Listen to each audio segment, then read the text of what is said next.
Psychopaths struggle to feel empathy or remorse. They often form deep emotional attachments to certain people or ideas, which leads to reckless and dangerous behavior.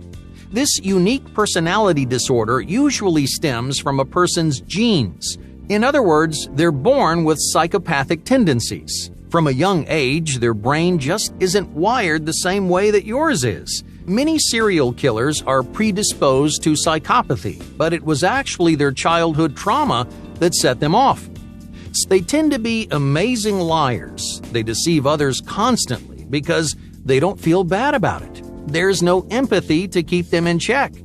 The idea of guilt doesn't really make sense to them. They can fool even their closest friends and family into believing, hey, there's nothing wrong. You might think they're kind and harmless, right up until the moment it all falls apart. And you're left wondering how you could have been so blind. One of the most recognizable signs of a psychopath is their consistent egotism. Now, in their eyes, there's no one in the world who could ever be their equal. They're the best at everything they do. They're 100% certain they could never be replaced. This inflated self-importance comes from the selfish way that psychopaths view the world around them. They think people are always looking out for themselves, and if anyone says otherwise, they're lying. To a psychopath, they're not doing anything different than everyone else. They're just doing it better. For example, psychopaths think the rules are only there for people who aren't clever enough to break them and not get caught. That's one of the primary reasons why so many psychopaths engage in violent crimes. When they want something, no one else's opinions or rules could possibly outweigh their own. This is often how psychopaths avoid taking responsibility for their actions. If you were supposedly asking for it, well, they don't think it's their fault. If they go behind your back, they'd blame you for trusting them. Egotism and a lack of responsibility is a dangerous combination, so don't let these two psychopathic traits go unnoticed.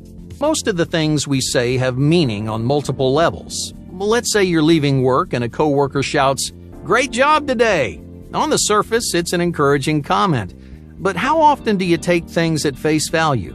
You look for subtext. You analyze the way someone phrases their sentence or emphasizes different syllables. You pay attention to the feelings behind the words, and not just the words themselves. Most psychopaths struggle to put genuine emotion into what they say. Their sentiments are hollow and fabricated. Their emotions might seem fake because, well, they usually are. This doesn't mean psychopaths can't feel. They're definitely capable of emotion. The problem is relating those emotions to the people around them.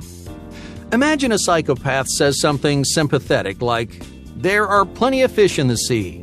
Well, it seems like they're trying to lift your spirits, right?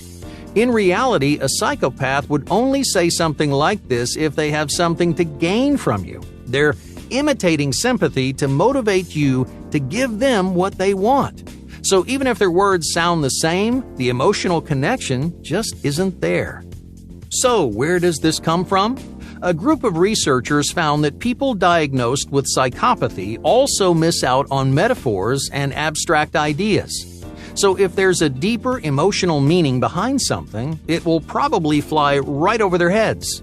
It's not because they're stupid. In fact, many psychopaths are incredibly intelligent. They simply specialize in logic and reason.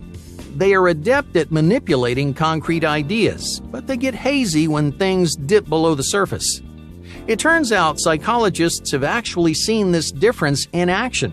In the 1990s, researchers measured the brain responses of two groups of people, one with psychopathy and one without. Both groups were shown a list of different kinds of words. Some were supposed to provoke an emotional response, while others were completely neutral. Sure enough, the non-psychopathic group reacted to the emotional words more than the neutral ones. Now, on the other hand, the group with psychopathy showed no difference in brain activity. This study concluded that psychopaths' insincerity comes from this difference in neural responses. They won't grasp or relate to or care about their deeper meaning because their brain just doesn't work that way. So if you're in a parasitic situation, don't expect a psychopath to leave willingly. You have to take the initiative and cut them out of your life. Otherwise, they'll bleed you dry. Have you ever wondered how those famous psychopaths could stomach their crimes? Maybe you feel like throwing up when you watch someone else get hurt. But psychopaths aren't